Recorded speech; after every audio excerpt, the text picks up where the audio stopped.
what is gamification?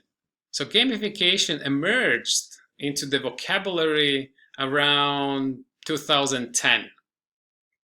And it arrived because it was very easy to grasp. Okay, that's a gameful experience, and then we apply it to the non-game context of business, for example. And that just was taken as a buzzword. And we have other buzzwords coming in, nudges, behavioral economics. I will always remind for everyone, they all come down to the very basic social psychology. And the social psychology tells about the social influence. It's how we react to others, why we are so engaged in the games, because we play together with others most of the times. And let me remind, so cooperation is one of the social influence principles in the games, in the same gamification, the same thing.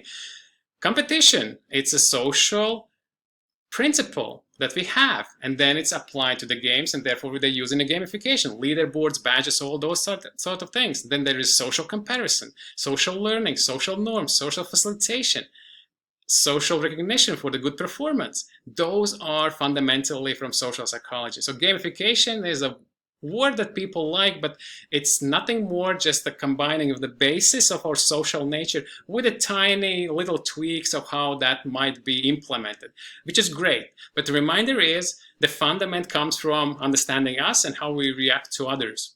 In my work, predominantly there are 7. So I mentioned social learning, comparison, norms, facilitation, cooperation, competition, recognition.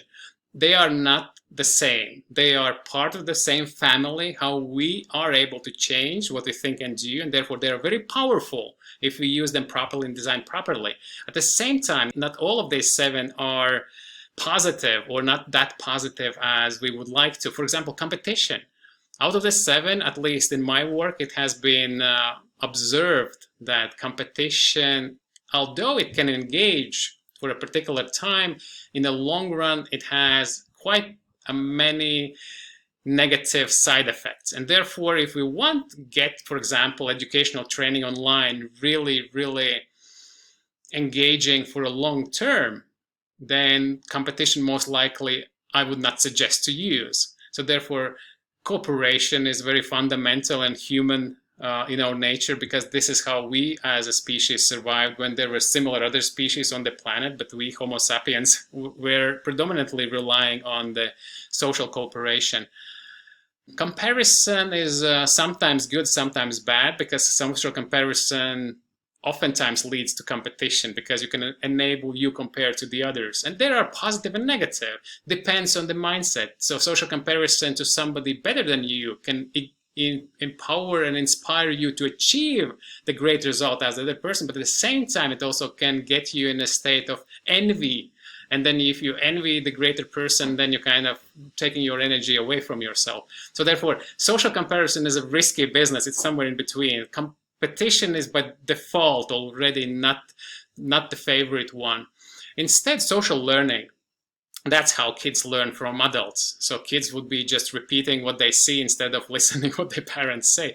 Therefore, if we enable the social learning through these training programs, how other people moved through the modules, how other people were able to, or how much time they spend on the different parts of the slides, for example, and how they were asking the questions. So the learning from others, that's the most fundamental we can always use, and it will be always giving a good result, especially if there is a good learning curve that other people left in the digital footprint, the footsteps, and that would be projected as a learning curve for others. That would be accelerating the newcomers to learn.